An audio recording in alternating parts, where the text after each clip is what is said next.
Hi everyone, and welcome back to my channel. My name is Heather and today I am here to talk to you about my favorite books of 2021. Now, I had a really wonderful reading year last year and I read some incredible books, and not all of them will make it onto this list.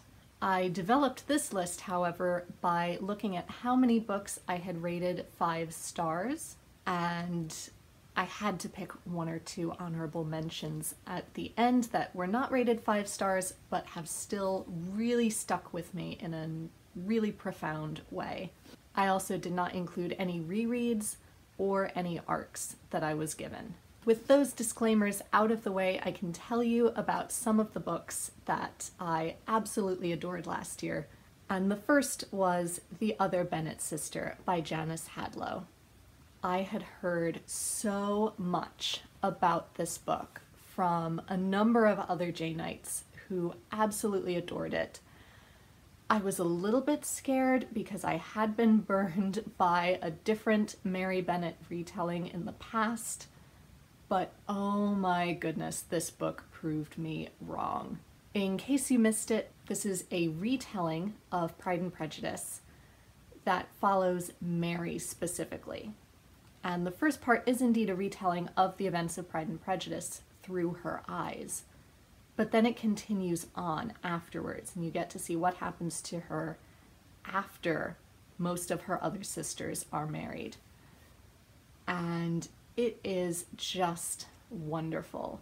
The style felt true to Austen, but it wasn't trying to be Austen. It wasn't overdone in any way. Watching Mary come into herself and hearing her come into herself through her own mind and her own thoughts were incredible. It was so lovely to see the Gardners again. They play a very large role in Mary's life. It's just a big Jane Austen hug, and if you haven't read it yet, I highly, highly encourage you to do so. The next book that I rated 5 stars was Working on a Song, The Lyrics of Hadestown by Anais Mitchell. I have loved this play since 2019. It is an incredible musical. It won the Tony that year for a very good reason. If you get the chance to see it, be that on Broadway or with a touring company or online, whatever way you can see it safely, do it. It is ostensibly a retelling of the Greek myth of Orpheus and Eurydice. It also weaves in, as part of the backstory, Hades and Persephone, but it is so much more than that. The wordplay in these lyrics, first of all, are absolutely incredible, and I loved hearing about and seeing the development of each piece, because Anais Mitchell wrote the musical and you get to hear how each piece developed from, I believe it started in the mid-2000s as a rural black box theater kind of thing, all the way up to going on Broadway. The way the lyrics themselves are constructed, they are so powerful and so beautiful. I can't even talk about it. They're just so wonderful.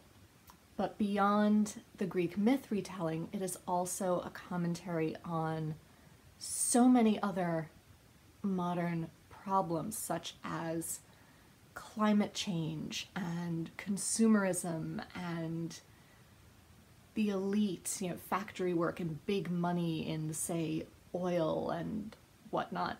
When I saw this on Broadway, it was 2018, and the end of Act 1 is the song Why Do We Build a Wall, which just hit in a completely different way under the Trump administration, and it is just incredible. If you can't see the play, I would at least encourage you to get the soundtrack and read along with this, because it is truly life-changing. The next book that I rated 5 stars was another Austen book. It was Miss Austen by Jill Hornby.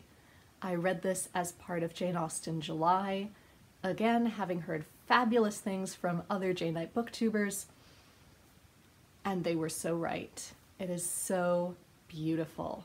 This is the story of Cassandra Austen.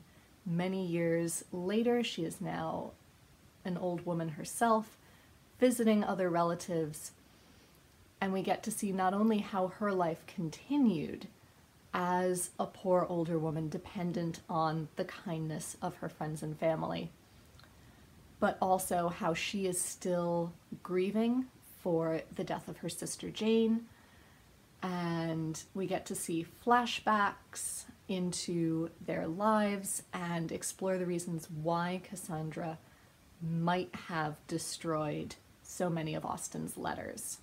It was just beautiful. The psychology was perfect. It sucked me in from beginning to end. It was another Jane Austen hug. A slightly sadder one. It has a more melancholic tinge, naturally, than the other Bennett sister, but it's still utterly wonderful. And if you are at all a fan of Jane Austen and have not read it, please, please read it. It is really, really wonderful. The next book that I rated 5 stars was The Winter Sea by Susanna Kearsley. This was my first Susanna Kearsley, and my friend Amanda sent it to me. I had never heard of her before, and this was the first book of hers that I read, and so far it is still my favorite of her work. This is the story of Carrie McClelland, who is an author who goes to Scotland, to this remote village, to try and write a historical fiction novel. She has it set in Slains Castle, so she goes to visit Slains Castle and live nearby to find out more about the history and just generally get inspired to write. But while she's there, she starts having flashbacks, it seems like, to the early 1700s, to the ancestor that she is writing about, where she is that ancestor and is experiencing life in the first Jacobite rebellion. And she doesn't know what's going on. So this is both the story of Carrie figuring out what is this experience of ancestral memory, how does it work? And secondly, what happened to this ancestor truly that was not written down in any sort of official record? And thirdly, that ancestor had a romance plot, and how did that turn out? It was so wonderful. It was utterly gripping, and the ending was just perfect. It was so wonderful. It made me gasp, which very few books are able to do. It was just such a wonderful read. I realize I'm not being very articulate in this video, but they are truly wonderful, and you really just need to experience them for yourself. My next 5-star read was The Dictionary of Lost Words by Pip Williams. This was again another BookTube recommendation, and they were so right yet again. This is the story of Esme, and it follows the entirety of her life as she practically lives in the scriptorium, which was the big shed, essentially, where the Oxford English Dictionary was being compiled. Her father is one of the scholars hired to work on the dictionary, so she spends a lot of time there, and you follow her growing up, beginning to work on the dictionary for herself, as well as experience love and adulthood and loss and all of the general things that happen to you in life, but also the fact that some words are being left out of the Oxford English Dictionary, and primarily they are words that describe women and female experiences. And so she begins to collect all of these words for herself. And it is wonderful. Esme's story is wonderful. The way it explores language, the development of language, gendered language, who decides what is proper language and what is not. It asks so many wonderful questions while being really poignant and deeply tragic, but also very uplifting. It is everything rolled into one, and if you are here on BookTube, I would assume you are also a word nerd, in which case this book is a perfect choice for you. Definitely, definitely go read it. The next book that I rated 5 stars was an audiobook, and that was Stephen Fry's Victorian Secrets by Stephen Fry, along with a number of other scholars that he pulls in to illustrate a variety of points.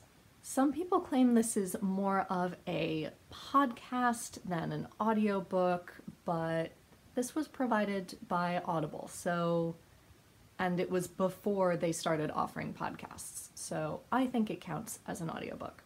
And this is precisely what it sounds like. This is Stephen Fry inviting a number of other scholars in to help him discover more about Victorian life, specifically the darker side of Victorian life, the things that the Victorians would have been reluctant to tell you about. Things like mental health, hygiene, homosexuality, the experience of people of color in Victorian England. There were over 10 episodes. I don't remember exactly how many, but every single one of them was utterly fascinating, very well crafted. Even the ones on topics that I would never have looked into myself, because I just don't find those topics interesting. Those episodes were still really fascinating.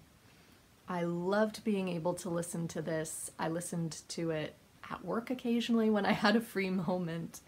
It was so very well done, and I can't wait to start reading Stephen Fry's Edwardian Secrets, which is now also available. My next 5-star read was No Time to Spare by Ursula K. Le Guin, and this was an ebook that I borrowed from my library, and it also came as a BookTube recommendation. Marissa of Blatantly Bookish loves this series of essays, so I decided to read it as my nod to Nonfiction November. These were just a really, really wonderful set of essays. Mainly they are a collection of blog posts that Ursula K. Le Guin wrote in the early 2010s, which I didn't even know she did, so I'm really glad that they published them as this book.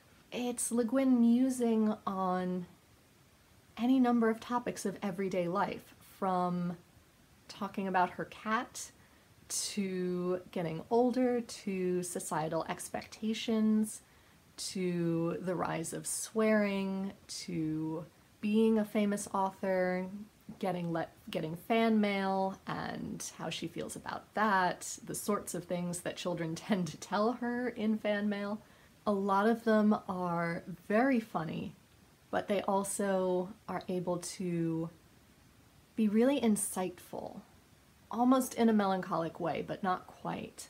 And I really want to find a copy of this for myself one day, because these are thoughts that I'm going to want to revisit again and again.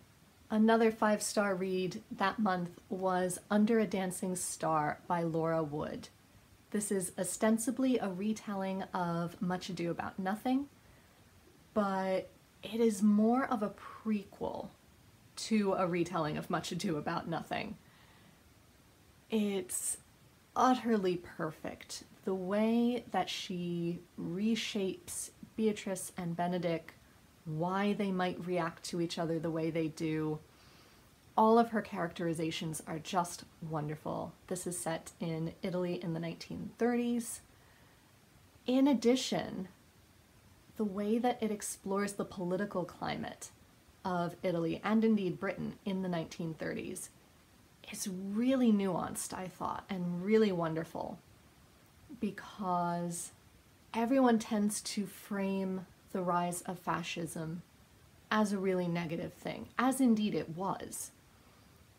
But what people tend to leave out of that perspective is how attractive it looked on the surface to a number of people. That's not to say that they were right, but it's interesting to consider why they might have thought that Mussolini could have been good for the country.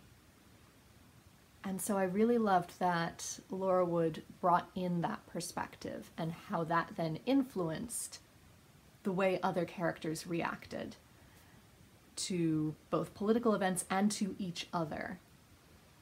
And it was just wonderful. Much Ado About Nothing is one of my favorite plays anyway, so the way that Laura Wood reframed that story was just perfect, in my opinion. Another 5-star read for me was Bella Poldark by Winston Graham. This is the last book in the Poldark series, and honestly, this might have been a foregone conclusion given how much I love the rest of the Poldark series, but this book really was a 5-star read in and of itself. I can't tell you too much about the plot because that would spoil the other 11 books in the series, but suffice to say that it is the final section of the story, and it takes place between 1818 and 1820, and mainly follows Bella, who is the youngest Poldark child, and her coming of age, but of course we still see the entirety of the Poldark family, their children, their spouses, along with all of the neighboring families, such as the Ennises and the Warlekens. It was so wonderful to revisit these characters, and the ending still, it was final, but it still left things open, such that I could imagine going back and rereading this series. It was just a warm hug from a series that I have been reading for multiple years now, and one that I will continue to read in the future. And my final 5-star read for the year was The Welken by Lucy Kirkwood. This is a play that was put on by the National Theatre in early 2020. I was supposed to see a live streaming of it, but of course the pandemic happened and I never did, so I ordered a copy of the play so I could at least read it. Even reading it was an incredibly powerful experience. This is the story of a small town in England in 1759, where 12 women from the community are gathered together to form a kind of jury because Sally Poppy is convicted of murder. So therefore she is sentenced to hang. But she claims that she is pregnant. So these 12 women are gathered by the court to interview her, examine her, to figure out whether or not she is telling the truth, to determine whether or not they can actually execute her. The issues that come up in this play, and it's not very long, but so many issues come up that are still so relevant. Every character is fully rounded. I could see every one of them so clearly. I could hear every one of them so clearly. There is an urgency to this, both in the moment and generally speaking. The final scene really punches home how relevant all of these emotions are to modern women, and the ending is just gut-wrenching. You can read it in a day, but if you didn't get to see it and that sounds at all interesting, I would highly recommend you getting your hands on a copy. This is a play that more people need to know about. Finally, I have 3 honorable mentions. These books did not receive 5 stars from me in the moment, but they have still stuck with me and will probably influence my reading in the future as well. The first is A Passage to India by E.M. Forster. This was one of, if not the first book I read in 2021, and I still think about it. It is exactly what it sounds like. It is the story of several people from England who travel to India. Adela is engaged to a man who is part of the Raj government in India, and so she has come out to visit him to determine whether or not they should in fact be married. Is this life suited to her? And it is the story of the English who are living there, as well as the Indians who are living under the Raj, working for the Raj, and all of the very complicated racial dynamics that are going on. It is so well written. Forster's style is utterly immersive, and you find yourself thinking along with the characters, even thinking some really heinous things along with the characters, which is really jarring, but really effective. And like I said earlier, I cannot stop thinking about some of the issues that are brought up in this book. And next are two classics that I read for Victober. The first is Jude the Obscure by Thomas Hardy. This book is really hard-hitting, really quite depressing, but really quite beautiful. It's the story of Jude, who constantly wants to better himself. He wants to go to Oxford University, and he wants to be with one particular woman, but things never quite work out for him. It's almost as though he is cursed. These desires always have the potential for good, but they never work out, and you follow that downward spiral.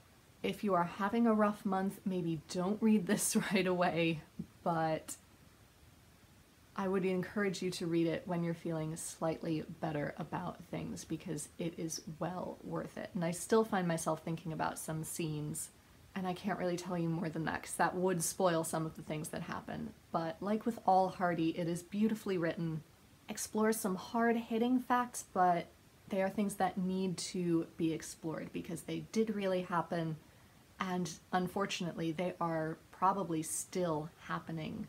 And finally, my other honorable mention is The Warden by Anthony Trollope. This is the first in the Barchester series, and it follows some church politics when people discover that some funds for the local almshouse are potentially being misallocated or mismanaged, and the warden of that almshouse is suddenly in the firing line, and he doesn't know whether or not he will have enough money to support himself or whether he will have a job at all. And it is the story of all of the machinations on both sides of the question, as well as how they influence his personal life. A lot of these people are his friends, potential suitors of his daughter, his son-in-law. All sorts of relationships are suddenly on the line. It could sound quite tedious, but I found the psychology of all of these characters really well drawn out. There's even a quote on the back of this edition that says, "What a treat. Why did Freud bother? This is so much better and truer." And that really is the case, and that was why I loved this book and really want to continue with the rest of the series, just to explore these characters even further. So there you have it. Those were some of my favorite books of 2021. I say some, of course, because, like I said earlier, this does not mean that the rest of the books that I read were not good or that they were not worthy of a spot here, but I had to cut it short somehow. Otherwise, we were going to be here for a very long time. So let me know what you think of any of these books, if you have any further questions about them, or if you have a favorite book of last year that you are really, really eager to recommend to me. Until next time, be safe, be well, and happy reading. Bye, everyone.